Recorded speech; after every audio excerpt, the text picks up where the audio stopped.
La siguiente función que estudiaremos es la función coef.d.correl. Esta función nos permite calcular el coeficiente de correlación lineal entre dos variables. Este coeficiente cuantifica el grado de relación lineal entre dos variables. Debemos recordar que cuando el coeficiente de correlación es igual a 1, nos indica perfecta correlación lineal positiva. Cuando éste se encuentra entre 0 y 1, nos indica correlación lineal positiva. Cuando éste es igual a 0, nos indica que no existe correlación lineal. Cuando se encuentra entre -1 y 0, nos indica correlación lineal negativa. Y cuando es igual a -1, nos indica perfecta correlación lineal negativa. El coeficiente de correlación está acotado entre -1 y 1. Ambos valores están incluidos. La forma de calcular el coeficiente de correlación se especifica en las siguientes fórmulas. Vemos la notación poblacional y la notación muestral. Sin embargo, si vemos las dos fórmulas detalladas, el cálculo va a ser el mismo. Es decir, para un mismo grupo de datos, aplicar este cociente en sus versiones poblacional y muestral va a arrojar el mismo número. Si vemos en la versión poblacional, tenemos en el numerador la covarianza poblacional y en el denominador la multiplicación de desviaciones estándares poblacionales. Y vemos que los denominadores del numerador y el denominador son el número de datos n, que se simplifican y solo nos quedamos con un cociente de sumatorias.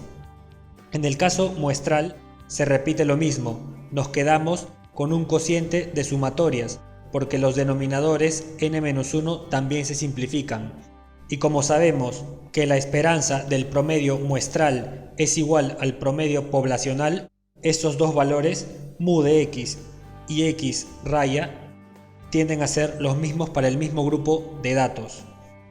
Entonces es por ello que Excel solo tiene una función de coeficiente de correlación y no presenta dos versiones, una poblacional y una muestral.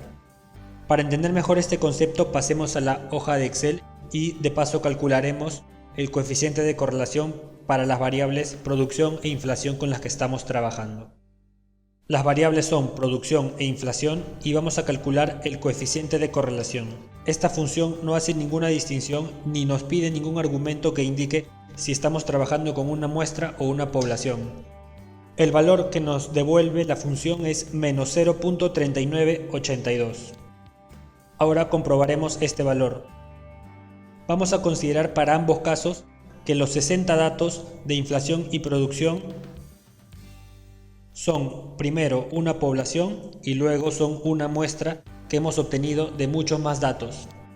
En el primer caso, tenemos que calcular la desviación estándar poblacional de la variable producción. Para eso llamamos a la función desbest.p y seleccionamos el rango de datos de producción. Y obtenemos el valor de 1.5855. Luego hacemos lo mismo para la variable inflación, la función desbest.p con el rango de datos de la inflación, obteniendo 0.7857. Luego calculamos la covarianza poblacional con la función covariance.p y seleccionamos las variables.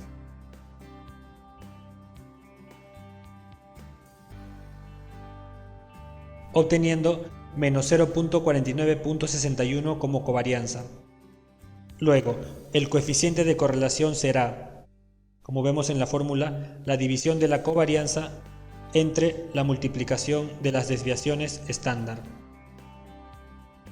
Y obtenemos el valor de -0.3982, que es el mismo que obtuvimos al calcular el coeficiente de correlación con la función coef.d.correl. Ahora realizaremos el cálculo utilizando desviaciones y covarianza muestrales. Para ello, llamaremos a la función desbest.m y seleccionaremos los datos de producción.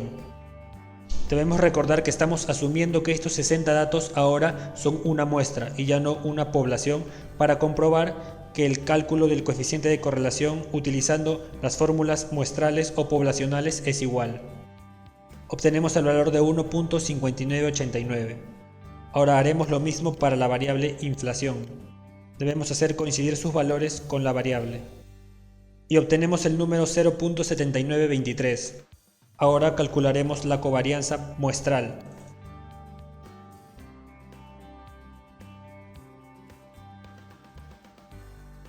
Y obtenemos el valor menos 0.5045. Ahora hallaremos el coeficiente de correlación. Para ello dividiremos la covarianza entre la multiplicación de desviaciones estándar, obteniendo así nuevamente el número menos 0.3982, que es el mismo hallado utilizando parámetros poblacionales y que también es el mismo que hallamos cuando utilizamos la función coef.decorrel.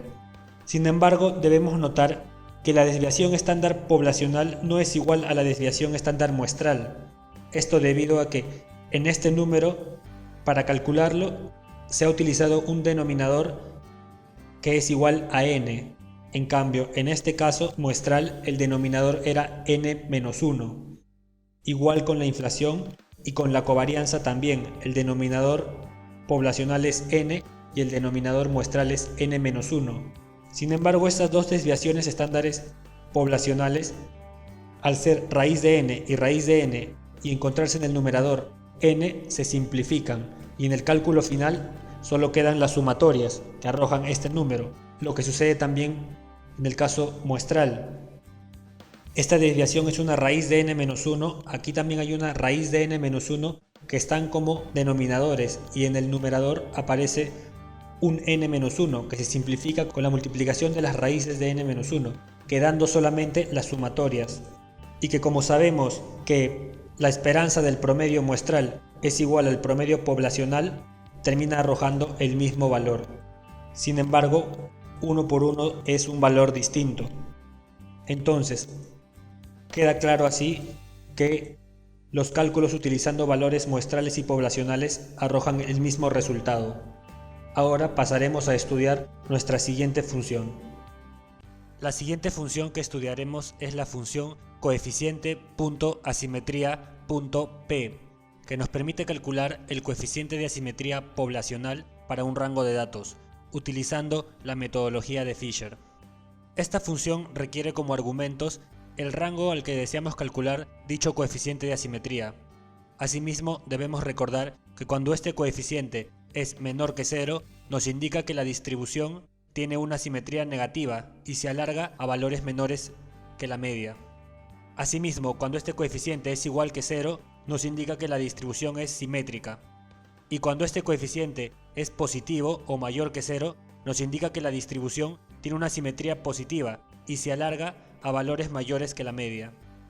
Como podemos ver en el gráfico, en el caso del coeficiente de asimetría negativo, que es el gráfico de color verde, podemos ver que la distribución se alarga para valores menores que la media. En este caso la media está punteada de color verde y vemos que para los valores menores que esa media la distribución se alarga. Caso contrario, cuando el coeficiente de asimetría es positivo y vemos que en este caso la distribución se alarga para valores mayores que la media. Y en el caso del coeficiente de asimetría igual a 0, vemos que la distribución es simétrica. Asimismo, también podemos observar aquí la fórmula en cómo se calcula este coeficiente de asimetría poblacional según la metodología de Fisher. Ahora, para aplicar esta función, pasaremos a la hoja de Excel. Aquí podemos observar que nuevamente tenemos los datos con los que ya veníamos trabajando. Tenemos una población y una muestra.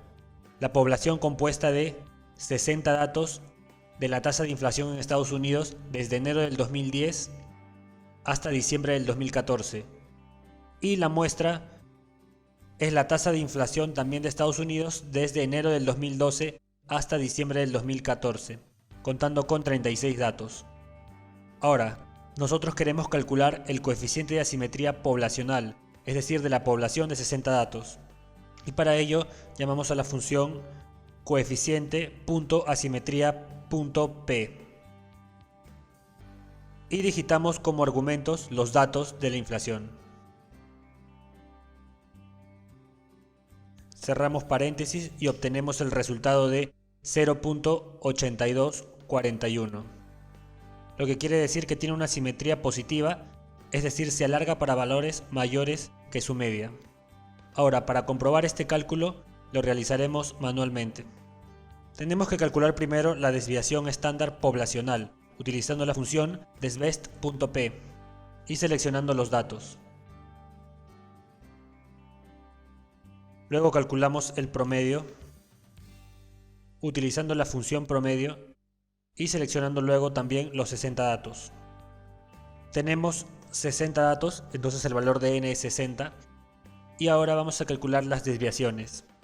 La desviación de cada valor puntual de la inflación respecto a su media. Para ello fijamos el valor de la media para poder arrastrar la fórmula. Y luego presionando doble clic en la esquina inferior derecha, vemos que se autocompletan los demás datos. Ahora dividimos este valor hallado entre la desviación estándar, fijándola también para poder arrastrar la fórmula. Luego debemos elevar este número calculado al cubo. Para ello utilizamos la función potencia. Seleccionamos el número y luego la potencia es 3 para elevarla al cubo. Completamos los demás cálculos y luego realizamos la sumatoria.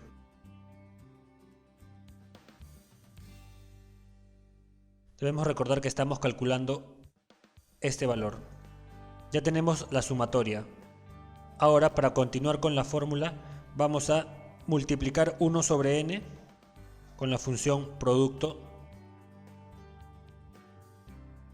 1 sobre n y el segundo elemento es la sumatoria que hemos hallado, obteniendo como resultado 0.8241, que es el mismo que obtuvimos al utilizar la función coeficiente.asimetría.p.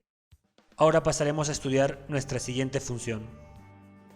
La siguiente función que estudiaremos es la función coeficiente.asimetría, que nos permite calcular el coeficiente de asimetría muestral para un rango de datos, utilizando también la metodología de Fisher.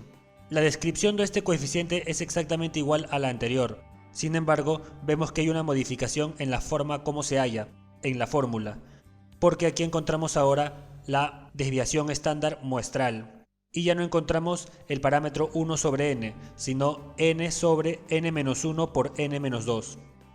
Sin embargo, las características de cuando este coeficiente es menor que 0, igual a 0 o mayor que 0 son las mismas. Por otro lado, esta función también requiere como argumentos los datos para los cuales vamos a hallar dicho coeficiente. Pasaremos ahora a la hoja de Excel para aplicar esta función. Ahora queremos calcular el coeficiente de asimetría de Fisher muestral. Por lo tanto, trabajaremos con los datos de la muestra, aquellos que tienen 36 datos. Y llamaremos a la función coeficiente.asimetría. Luego seleccionaremos los datos de inflación y al cerrar paréntesis obtenemos como resultado el valor 0.4964. Ahora calcularemos sus principales parámetros, empezando por la desviación estándar muestral. Seleccionamos los 36 datos y luego calculamos el promedio, utilizando la función promedio.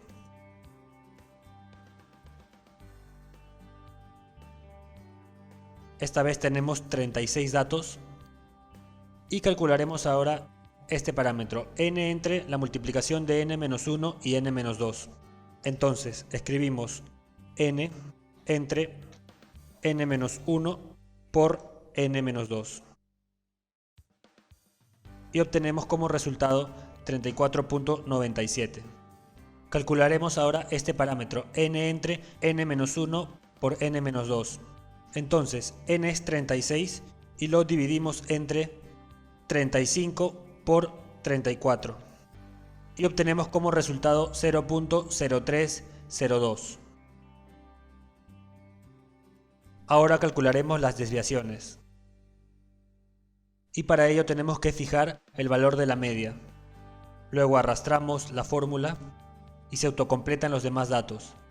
Ahora este número lo dividimos entre la desviación estándar muestral, la cual también debemos fijar. Y luego arrastramos para completar los demás datos. Ahora elevaremos este número al cubo. Para ello utilizaremos la función potencia. y arrastramos los demás valores. Ahora calculamos la sumatoria y obtenemos como resultado 16.41. Ahora realizaremos la multiplicación de este parámetro por la sumatoria y obtenemos como resultado 0.4964, que es el mismo número que obtuvimos al utilizar la función coeficiente.asimetría. Ahora pasaremos a estudiar nuestra siguiente función. Finalmente, la última función estadística descriptiva que estudiaremos es la función kurtosis, que nos permite calcular el coeficiente de kurtosis de un rango de datos. La kurtosis caracteriza la elevación o planeidad de una distribución comparándola con la distribución normal. Así, cuando tenemos un coeficiente de kurtosis mayor que 0, este es llamado leptocúrtico y es más apuntado que la normal. Cuando tenemos un coeficiente de kurtosis negativo menor que 0, le llamamos platicúrtico y este es más aplanado que la normal. Y cuando el coeficiente de kurtosis es igual que 0, le llamamos mesocúrtico y su apuntalamiento es igual al de la normal. Aquí tenemos la fórmula de cómo calcular la kurtosis. Y finalmente, esta función requiere como argumentos únicamente los datos que vamos a evaluar. Pasaremos ahora a aplicar esta función en la hoja de Excel.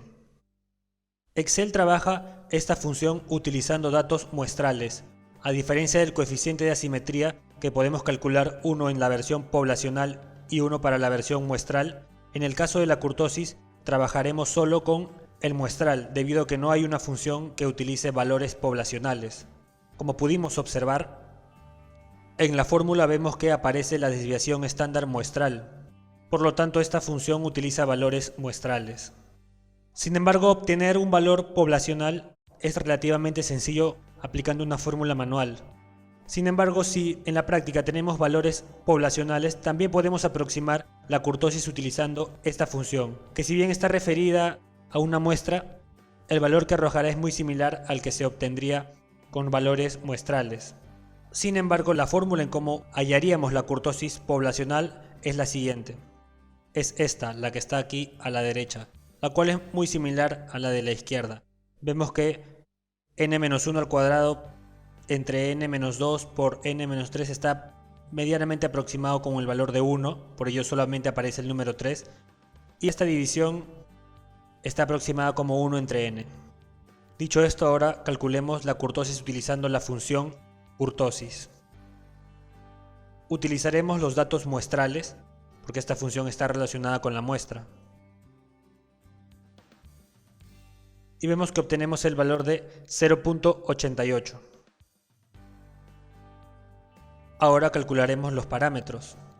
El primero de ellos es n, que en este caso es 36, por n más 1, 37, y lo dividimos entre n-1 por n-2 por n-3. En este caso sería 35 por 34 por 33. Y obtenemos como resultado 0.0339. Ahora calcularemos el segundo parámetro, que es 3 por n-1 al cuadrado, es decir 35 por 35. Y lo dividimos entre n-2 por n-3. En este caso sería 34 por 33. Y obtenemos como resultado 3.27. Ahora tenemos que calcular la sumatoria de esta desviación a la cuarta. Previamente ya habíamos calculado cada valor menos su media dividido entre su desviación. Solo nos faltaría elevarlo a la cuarta. Entonces, a este número, que es la desviación entre la desviación, lo elevamos a la cuarta con la función potencia. Seleccionamos como potencia el número 4. Luego arrastramos los valores y calculamos la sumatoria con la función suma. Y obtenemos como resultado 122.5095. Ahora que ya tenemos la sumatoria, aplicamos la fórmula.